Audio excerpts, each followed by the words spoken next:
In the quiet corridors of Buckingham Palace, where centuries of history whispered through ornate walls, a woman who had never been born to rule was preparing for the most difficult goodbye of her life.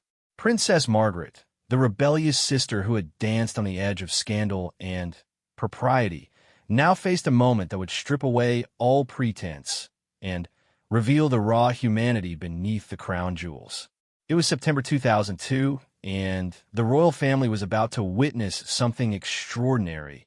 Not a coronation or a wedding, but a farewell so profound that it would redefine what it meant to love, to lose, and to let go with grace. This is the story of how emotion became the greatest protocol of all, and how one final act of devotion would echo through the halls of history, proving that even queens must sometimes choose between duty and the heart. The world was about to discover that behind the carefully orchestrated public facade of royal life, there existed a private drama so intensely human that it would challenge everything people thought they knew about the monarchy. This is that story, raw, authentic, and unforgettable. Margaret Rose Windsor had always been the sister who asked why not, while Elizabeth asked why. Born 4 years after the future queen, Margaret had grown up in the shadow of destiny, watching her older sister prepare for a throne that would never be hers. Yet on this crisp autumn morning in 2002, as she sat in the private drawing room of her apartment at Kensington Palace, Margaret held more power than she had ever possessed in her 72 years of life. The phone call from the palace had come at dawn. Her sister, Queen Elizabeth II, needed to see her urgently, not as sovereign to subject, not as head of the family to wayward member, but as one sister to another. The conversation that followed would change everything about how the royal family approached grief, love, and the delicate balance between public duty and private emotion. Elizabeth had been struggling with a decision that kept her awake for weeks. Their mother, the beloved Queen Mother, had passed away earlier that year at the remarkable age of 101. The funeral had been a magnificent display of British pageantry, watched by millions around the world. But now, as summer faded into autumn, the Queen faced another loss that would test her in ways she had never imagined. Princess Margaret had been battling health issues for months. A series of strokes had left her weakened, and her doctors had delivered news that the family had been dreading. Time was running short, and Margaret was ready to make a decision that would shock even those closest to her. "I want to go home, Lilibet," Margaret said, using the childhood nickname that only family members were permitted to use. She was sitting by the window, looking out at the gardens where she and Elizabeth had played as children before duty and destiny had pulled them onto different paths. "Not to Scotland, not to another medical facility. I want to go home to Windsor, to the place where we were happiest." The Queen had spent decades making difficult decisions, but this one felt different. Margaret wasn't asking for permission as a subject to her sovereign. She was asking for understanding as a sister to her sister. The weight of the crown seemed heavier than ever as Elizabeth considered the implications of what Margaret was requesting. Margaret had always been the family rebel. She was the sister who had fallen in love with Group Captain Peter Townsend, a divorced man whose very existence had threatened the stability of the monarchy in the 1950s. She was the one who had chosen love over duty, passion over protocol, only to have her heart broken when the relationship became impossible under the scrutiny of church, state, and public opinion. Later, she had married Anthony Armstrong Jones, a photographer who brought a breath of artistic fresh air into the stuffy world of royal protocol. Their marriage had been passionate, tumultuous, and ultimately tragic, ending in divorce at a time when such things were still scandalous for members of the royal family. Margaret had paid the price for her choices in tabloid headlines and public criticism, but she had never lost her spirit. Now, as she faced her final chapter, Margaret wanted something different from her family. She wanted them to choose love over protocol, emotion over duty. She wanted to spend her remaining time surrounded not by the cold efficiency of medical professionals, but by the warmth of family memories and genuine affection. "The doctors say I could have weeks, perhaps a month," Margaret continued, her voice steady despite the magnitude of what she was discussing. I don't want to spend that time being a patient. I want to spend it being your sister. Elizabeth felt something crack inside her chest, a wall she had built over decades of royal training and emotional restraint. The Queen had been taught from childhood to put duty above personal feelings, to consider the good of a nation before the needs of her heart. But, looking at Margaret, seeing the vulnerability in her sister's eyes, Elizabeth realized that sometimes the most dutiful thing a person could do was to follow their heart. The conversation continued for hours.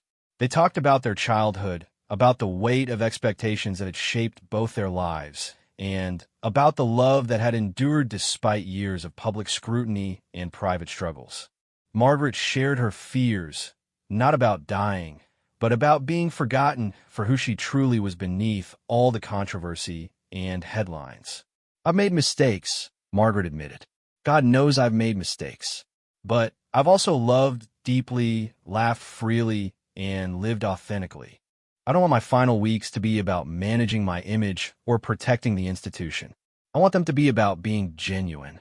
Elizabeth found herself nodding, understanding flooding through her like a tide.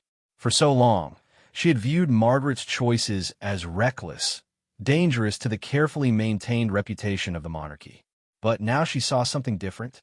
Margaret had been brave in ways that Elizabeth had never allowed herself to be. She had chosen to be human in a world that demanded they be symbols. The Queen made her decision that afternoon, but not in the way anyone might have expected. Instead of consulting with advisors, protocol experts, or palace officials, she simply asked herself one question: what would a loving sister do? The answer came immediately and without doubt. "We'll make it work," Elizabeth said simply.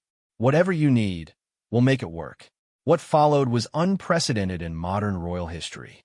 The Queen personally oversaw the arrangements to bring Margaret back to Windsor Castle, not as a patient being moved to a medical facility, but as a beloved family member coming home. Rooms were prepared with Margaret's favorite flowers. Photographs from her childhood were displayed prominently, and the entire atmosphere was designed to feel like a family home rather than a royal residence. The decision sent ripples through the palace staff and royal household.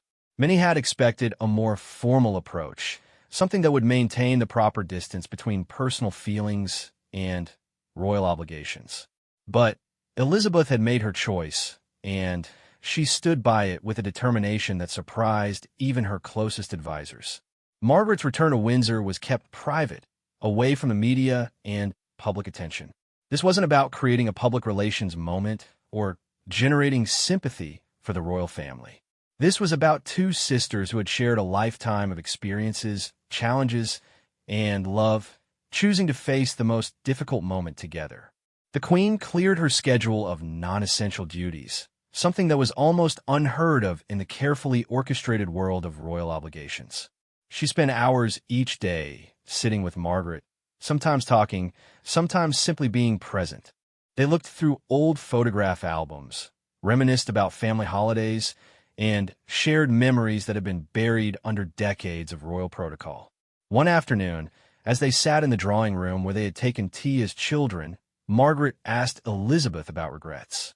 "Do you ever wonder what would have happened if we had been born to different lives?" she asked. Elizabeth considered the question carefully. "I've learned that wondering about different lives is less important than living the life you have with intention and love," she replied. "You taught me that, even when I didn't want to admit it." The conversation revealed something profound about their relationship. Despite years of public tension and private disagreements, the sisters had been teaching each other all along. Margaret had shown Elizabeth the importance of following one's heart, while Elizabeth had demonstrated the strength that comes from unwavering commitment to duty. As the days passed, other members of the royal family began to visit Windsor more frequently. Prince Charles, Princess and Prince Andrew, and Prince Edward all made time to spend with their aunt.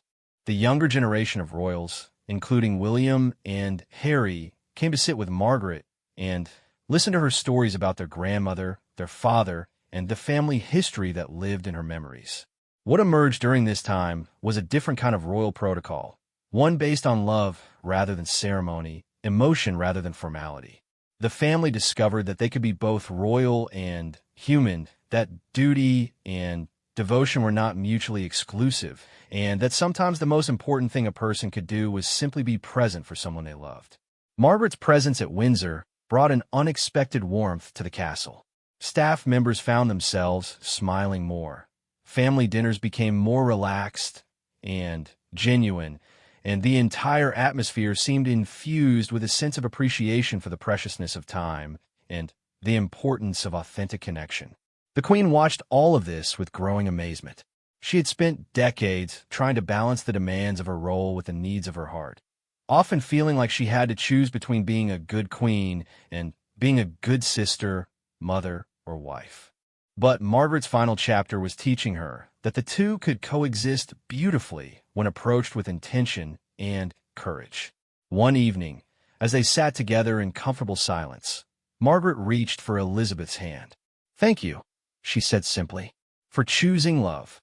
Elizabeth squeezed her sister's hand in return, understanding for perhaps the first time in her life that choosing love wasn't a betrayal of duty. It was the highest expression of it. The Queen, who had spent decades serving her people with unwavering dedication, was learning that serving her family with the same devotion was equally important and valid. The transformation happening at Windsor Castle was subtle but profound. Everyone who spent time there during those weeks could feel the difference. There was a gentleness in the air, a sense that something sacred was taking place. The royal family was learning how to say goodbye with grace, how to honor both protocol and emotion, and how to find strength in vulnerability. As September turned to October, Margaret's condition remained stable but fragile. The family treasured each day, each conversation, each shared meal. They were creating memories that would sustain them long after she was gone. And in doing so, they were redefining what it meant to be royal in the most human of circumstances. The decision Elizabeth had made to prioritize love over protocol was already changing the fabric of the royal family. It was setting a precedent that would influence how they approached future challenges, losses, and celebrations. Most importantly, it was proving that even queens could choose their hearts without abandoning their crowns. The October morning brought an unexpected visitor to Windsor Castle. David Armstrong-Jones, Margaret's son and second Earl of Snowdon, arrived unannounced, his usually composed demeanor cracking slightly as he was led through the familiar corridors to his mother's rooms.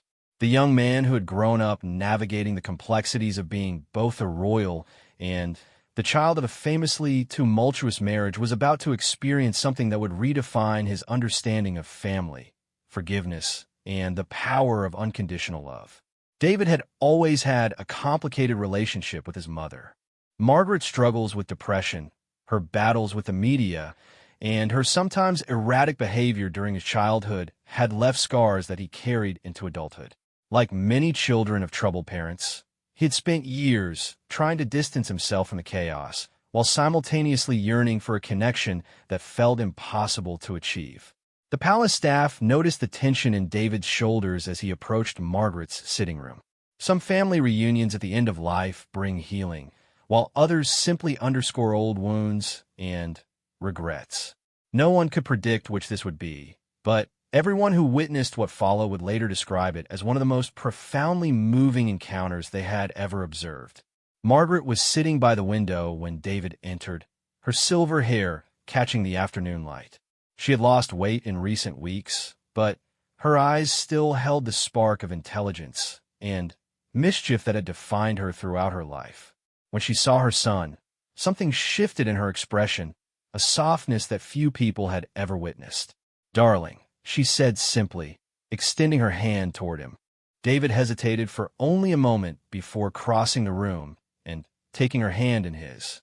The simple gesture seemed to bridge decades of misunderstandings, hurt feelings, and misconnections. In that moment, they were simply a mother and son who loved each other despite everything that had gone wrong between them.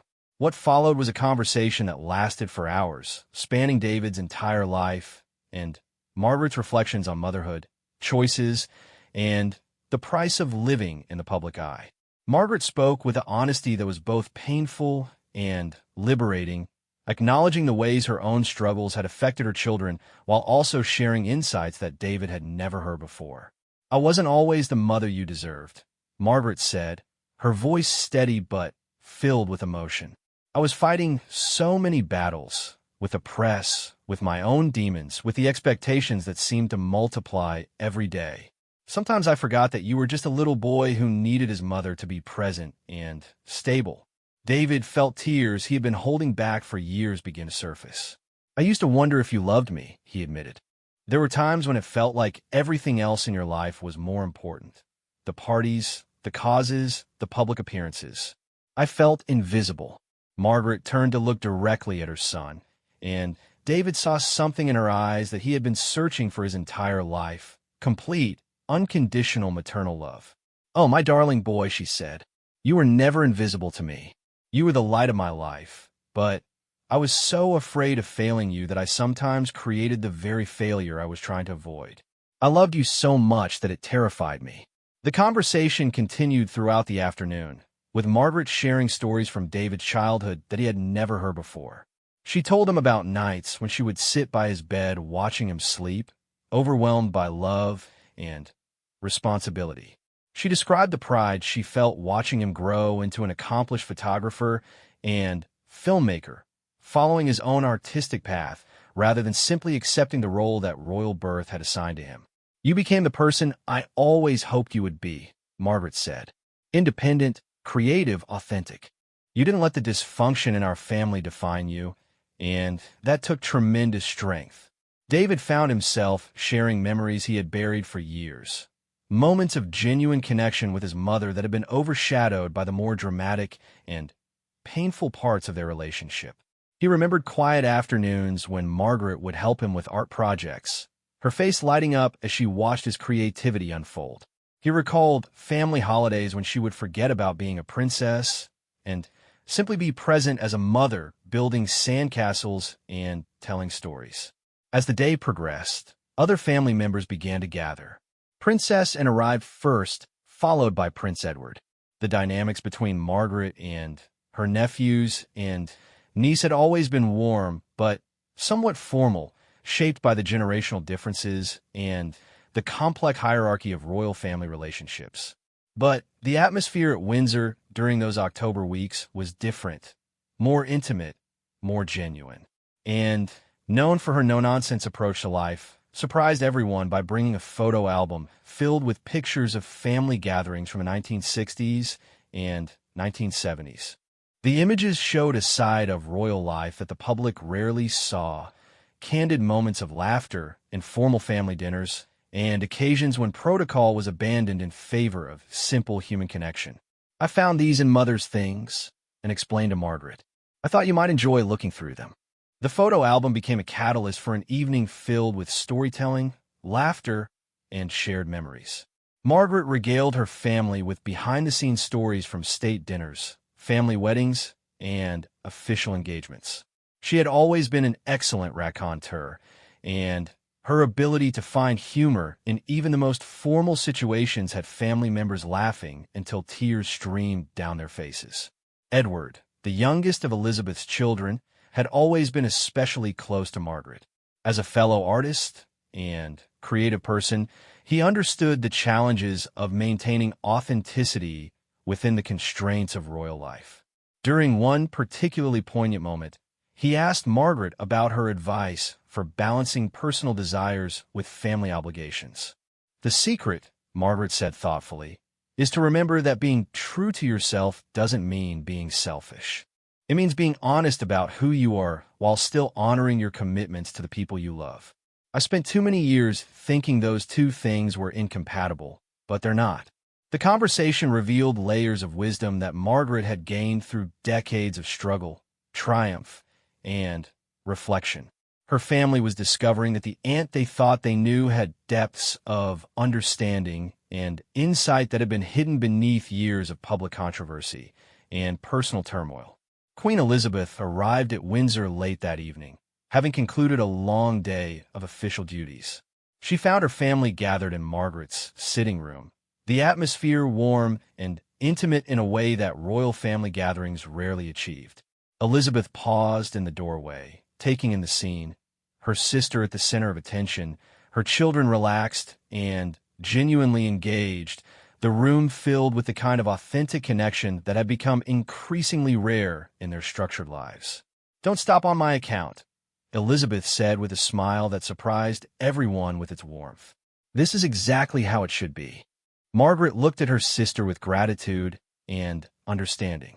The Queen's presence didn't change the energy in the room. Instead, it seemed to validate and strengthen it. Elizabeth took a seat near Margaret and became part of the conversation, sharing her own memories and insights with an openness that her family had seldom witnessed. As the evening progressed, the conversation turned to legacy and the things that truly matter in life.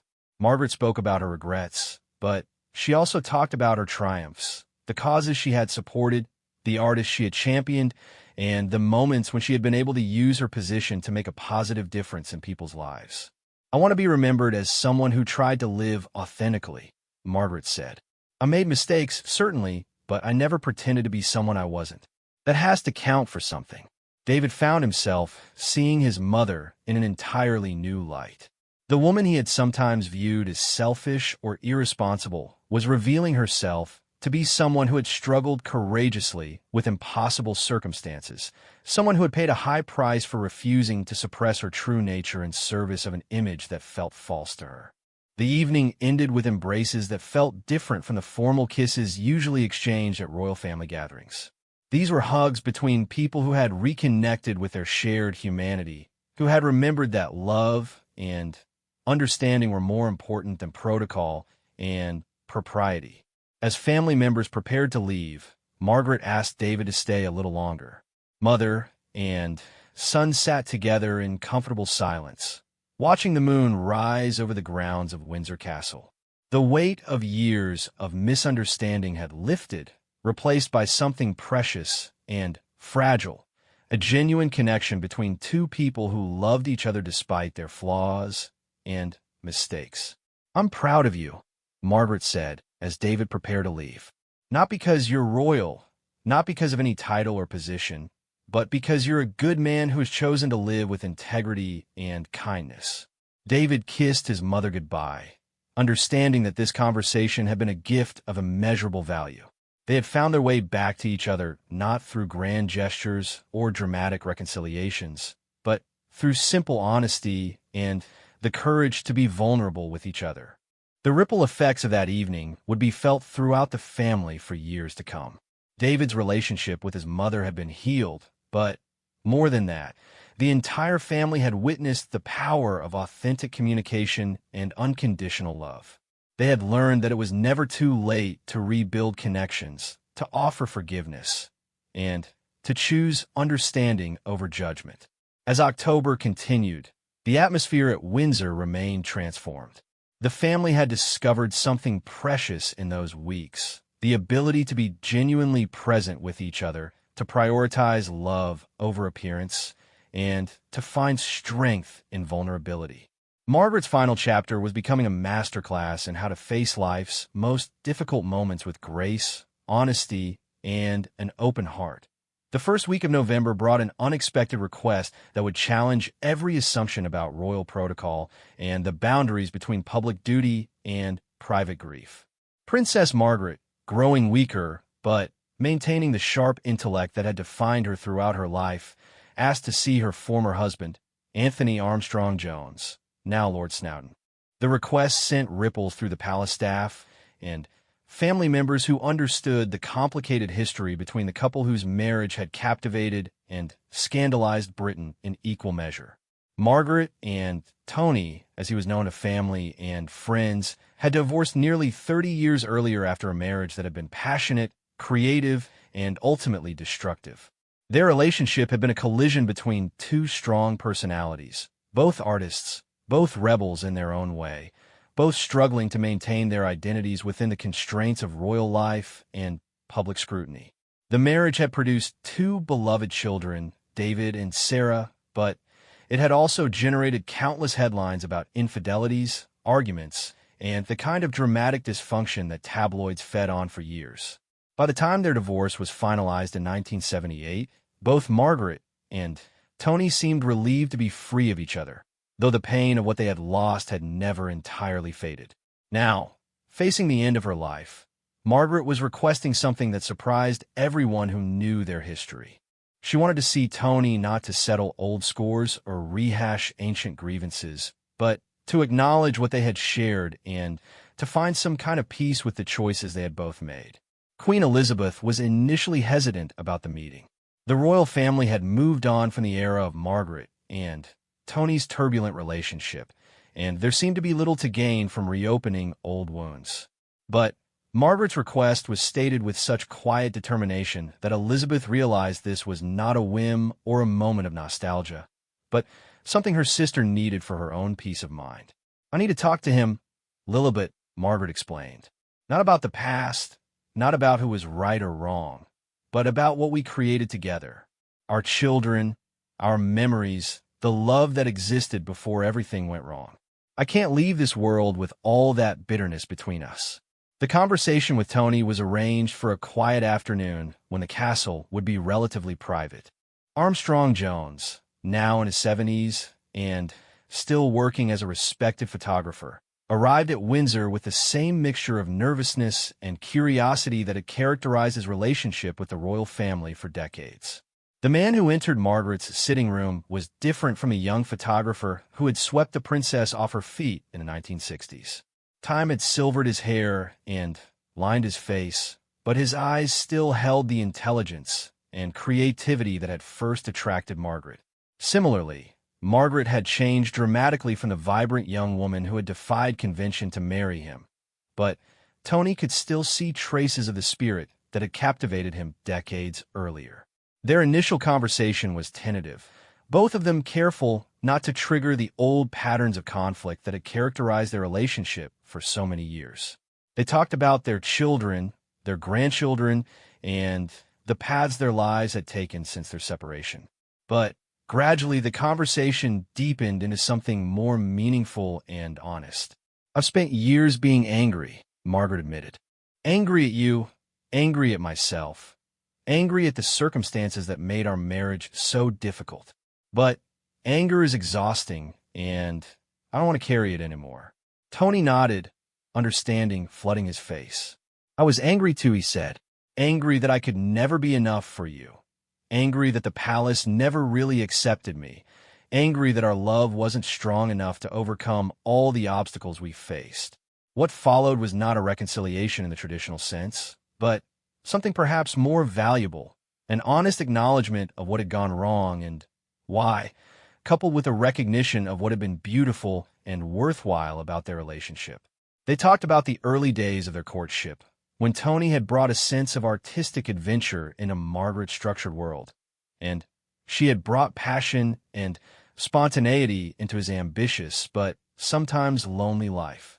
Margaret shared memories that Tony had thought she had forgotten, quiet moments when they had been genuinely happy together, times when they had supported each other through challenges, and the joy they had both experienced when their children were born. Tony, in turn, acknowledged the pressures that Margaret had faced as a member of the royal family, pressures that he had sometimes dismissed or failed to understand during their marriage. "I didn't realize how trapped you felt," Tony said. "I thought being a princess was all privilege and glamour, but I see now that it was also a prison in many ways.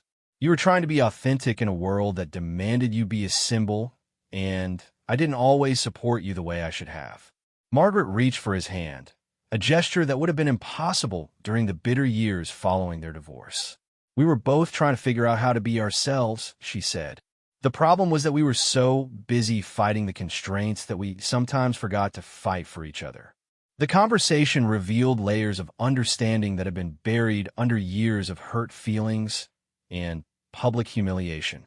Both Margaret and Tony had moved on to other relationships after their divorce, but they had never fully processed the grief of losing what had once been a genuine love story. As the afternoon progressed, they looked through photograph albums that documented their life together. Their wedding day, family holidays, informal moments that captured the genuine affection they had shared. The pictures told a different story than the one that had appeared in the tabloids, showing two people who had loved each other deeply even as they struggled to make their relationship work within impossible circumstances. "We had something real," Margaret said as they looked at a picture of themselves with baby David. "It wasn't perfect and it didn't last, but it was real and it was beautiful, and our children are proof of that." Tony agreed, his voice thick with emotion he had not allowed himself to feel for decades. "We gave each other some wonderful years," he said, "and we gave the world two remarkable children who have made their own positive mark on life." The conversation was overheard by several staff members who would later describe it as one of the most moving encounters they had ever witnessed. Here were two people who had caused each other tremendous pain, who had been the subject of countless scandals and public embarrassment, finding a way to honor what had been good between them while acknowledging what had gone wrong. Queen Elizabeth, who had initially been skeptical about the meeting, found herself moved by what she observed when she briefly checked on Margaret that evening. Her sister seemed more at peace than she had in years, as though a weight had been lifted from her shoulders. "How did it go?" Elizabeth asked gently. "We remembered who we used to be," Margaret replied. "Not the people the newspapers made us out to be, but who we actually were when we loved each other." It was healing. The encounter with Tony had effects that extended beyond Margaret's own peace of mind. Their children, David and Sarah, were profoundly moved by their parents' ability to find common ground after so many years of tension. The family dinner that evening had a different quality, as though old wounds were finally beginning to heal. Sarah Armstrong Jones, now Lady Sarah Chatto, had grown up feeling torn between her parents' conflicting versions of their marriage. Seeing them interact with kindness and respect gave her permission to love both of them without feeling like she was betraying one or the other. "It means everything to see you both happy together," Sarah told her parents that evening. "Even if it's just for today, it means everything." The conversation between Margaret and Tony also sparked discussions within the broader royal family about forgiveness, second chances, and the importance of healing old wounds before it's too late. Prince Charles, who had his own complicated relationship with his former wife Diana, found himself reflecting on the possibility of finding peace even in the midst of painful family dynamics. As November progressed, Margaret's energy began to decline more noticeably, but her spirits remained remarkably high. The reconciliation with Tony, combined with the ongoing support of her family and the peaceful atmosphere at Windsor, had given her something precious: the ability to approach the end of her life without carrying the burden of unresolved anger and regret. The royal family was witnessing something unprecedented, a princess who was facing death not as a duty to be endured, but as a final chapter to be lived with intention, honesty, and grace. Margaret was teaching them all that it was possible to find beauty and meaning even in life's most difficult moments, that relationships could be healed even when they couldn't be fully restored, and that love in its many forms was always worth fighting for. Tony continued to visit Margaret regularly throughout November, and their conversations became a source of comfort for both of them. They talked about their shared memories, their hopes for their children and grandchildren, and their gratitude for the love they had experienced, however imperfectly. The transformation in their relationship became a symbol for the entire family of the power of forgiveness and the importance of choosing love over resentment. Margaret and Tony had found a way to honor their shared history while releasing the pain that had defined their interactions for so many years. As the month progressed, it became clear that Margaret's final chapter was becoming something extraordinary. Not just a royal farewell, but a masterclass in how to live and love with authenticity, courage, and grace. The family was learning that even the most complicated relationships could find healing, that forgiveness was possible even in the most challenging circumstances, and that love, in all its forms, was the most powerful force in human experience. The last weeks of November brought a request that no one in the royal family had anticipated, one that would test their newfound commitment to choosing love over protocol in ways they had never imagined. Princess Margaret, increasingly frail but still possessed of the sharp mind and strong will that had defined her throughout her life, asked to see someone who represented both her greatest joy and her deepest regret. Group Captain Peter Townsend. The name hung in the air like a chord from a half-remembered song. Peter Townsend had been the great love of Margaret's youth, the man she had been prepared to marry in the 1950s before duty, church doctrine, and public pressure had forced them apart. Their love affair had captivated the world and nearly brought down the monarchy, becoming a symbol of the impossible choices faced by those born into royal life. Townsend, now in his late 80s and living quietly in France, represented a path not taken, a life that might have been if Margaret had chosen love over duty all those decades ago. The romance had ended painfully in 1955 when Margaret, faced with losing her royal titles and her place in the succession, had chosen to remain a princess rather than become Mrs. Peter Townsend. Queen Elizabeth's initial reaction to Margaret's request was complex and deeply personal. As the sovereign who had ultimately been responsible for the decision that kept Margaret and Peter apart, Elizabeth carried her own burden of guilt about the price her sister had paid for the stability of the monarchy. The rules that had prevented their marriage had seemed necessary at the time, but the decades that followed had shown the human cost of putting institutional needs above personal happiness. "Are you certain about this?" Elizabeth asked her sister gently. "Peter is an old man now. This might be painful for both of you."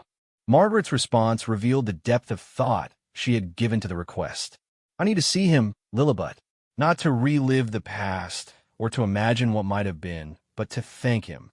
He deserves to know that choosing duty over love, as difficult as it was, led to a life that had meaning and purpose. I need him to know that neither of us wasted our lives." The arrangements to contact Peter Townsend were handled with extraordinary discretion. The former equerry to King George VI had maintained his dignity throughout the decades since the affair, never exploiting his connection to the royal family or speaking publicly about his relationship with Margaret. He had married, raised a family, and lived a quiet, honorable life in exile from the country he had served with distinction. When the invitation reached him at his home near Paris, Peter's response was immediate but measured. He would come to Windsor, not for the drama or the closure that novels and films might suggest, but out of love and respect for the woman who had shaped his understanding of both sacrifice and devotion.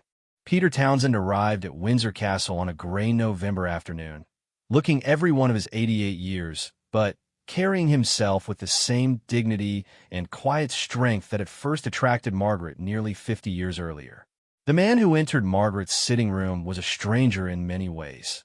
Time had transformed the dashing young war hero into an elderly gentleman, but his eyes still held the kindness and integrity that had made him worthy of a princess's love. Margaret, despite her illness, had asked her staff to help her dress carefully for the meeting. She wore a simple blue dress that brought out her eyes and had her hair styled in the elegant way she had favored in her youth. The effort was not about vanity, but about dignity. She wanted to meet Peter as her best self, not as a dying woman seeking pity or comfort. Their greeting was formal at first, the weight of history and the presence of others making spontaneity impossible. But as Peter took the seat across from Margaret and their eyes met fully for the first time in decades, something shifted in the room. The years seemed to fall away, not returning them to their youth, but revealing the enduring connection that had survived separation, other relationships, and the passage of time. "You look well, Margaret," Peter said simply, and his use of her first name, without titles or ceremony, immediately established the tone of equality and intimacy that would characterize their conversation. "I'm dying, Peter," Margaret replied with the same directness that had always characterized her communication with him. "But I'm dying peacefully, and that's more than many people can say." What followed was not a reunion in any conventional sense, but rather a conversation between two people who had shared something extraordinary and who had both, in their different ways, spent decades living with the consequences of the choice they had been forced to make. They talked about their lives, their families, their accomplishments, and their regrets with an honesty that was both painful and liberating. Peter spoke about his later marriage to Rosemary Paul, a union that had brought him happiness and children, but had never quite filled the space that Margaret had occupied in his heart. Margaret, in turn, talked about her marriage to Tony Armstrong Jones, her children, and her work with various charities, acknowledging both the fulfillment and the loneliness that had characterized her life as a royal who could never fully escape public scrutiny. "I often wondered if we made the right choice," Peter admitted. "Not just for ourselves, but for the monarchy, for the country, for the principles we thought we were protecting." Margaret considered his words carefully before responding. "I think we made the only choice we could make at the time," she said. "The world wasn't ready for what we represented. But our sacrifice meant something, Peter. It helped preserve an institution that has evolved and adapted and become something better than what it was in the 1950s. Their conversation was interrupted periodically by visits from family members, each of whom was struck by the gentle dignity of the interaction they witnessed. Prince Charles, in particular, found himself moved by seeing Margaret with a man who had represented her road, not taken. As someone who had struggled with his own conflicts between duty and personal happiness, Charles understood the significance of what he was witnessing. "They still love each other," Charles confided to his aunt, and after spending time in the room with Margaret and Peter, not romantically, but with a depth of understanding and respect that's extraordinary to see, and ever practical, but also deeply moved by the scene, agreed. "They're showing us what it looks like to make peace with the choices life forces upon us," she said. "It's probably the most mature thing I've ever witnessed." As the afternoon progressed, Margaret and Peter looked through photograph albums together, not from their own relationship. Those photos had been too dangerous to keep, but from their separate lives in the decades that followed. Peter shared pictures of his children and grandchildren, while Margaret showed him photos of David and Sarah and the charitable work that had given her life purpose. "You've lived a good life," Peter told Margaret as they looked at pictures of her with disabled children at a charity event. "You've used your position to help people, to bring attention to important causes. That matters more than anything we might have had together." Margaret felt tears she had not expected to begin to fall. "Do you really believe that?" she asked. "I do," Peter replied without hesitation. "We loved each other, Margaret, but we also loved something bigger than ourselves. We chose to serve that bigger thing, and I believe history will judge that we chose well." The conversation continued into the evening, with both Margaret and Peter sharing insights about love, duty, sacrifice, and the ways that even painful choices can lead to meaningful lives. They talked about the lessons they had learned, the people they had influenced, and the legacies they hoped to leave behind. Queen Elizabeth joined them for dinner, creating a scene that would have been unthinkable decades earlier, but that now felt natural and right. The three of them, the Queen, her sister, and the man who had nearly changed the course of royal history, shared a meal and conversation with a warmth and understanding that transcended the formal protocols that usually govern such interactions. "I owe you both an apology," Elizabeth said during dinner. "I was young and afraid when we had to make those decisions in the 1950s. I'm not sure we handled things with enough compassion for the human cost of what we were asking." Peter's response surprised everyone with its generosity. "You did what you thought was right for the country, Your Majesty. Margaret and I understood the stakes. We made our choice with full knowledge of what it meant." Margaret reached for her sister's hand across the table. "We all did what we thought was best," she said. "What matters now is that we've learned from those experiences and that we've found ways to live with love and purpose despite the disappointments." As the evening drew to a close, Peter prepared to return to France. His goodbye with Margaret was private, witnessed only by Elizabeth, who later described it as one of the most moving scenes she had ever observed. The two elderly people embraced with the tenderness of those who had shared something precious and who understood that this would be their final meeting.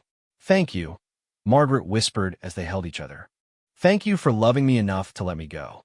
"Thank you," Peter replied, for teaching me that some kinds of love are so powerful that they survive everything: separation, time, other relationships, even death.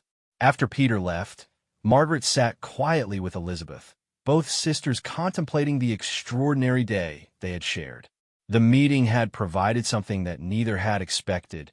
Not closure exactly, but a sense of completeness, a feeling that all the important conversations had been had, and all the necessary forgiveness had been given.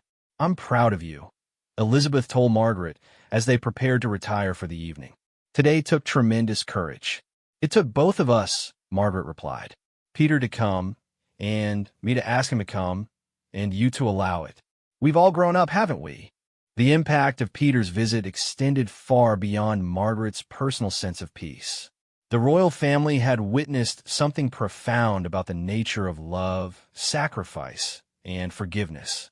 They had seen that it was possible to honor the past without being imprisoned by it, to acknowledge regret without being consumed by it, and to find meaning and purpose even in the most difficult circumstances.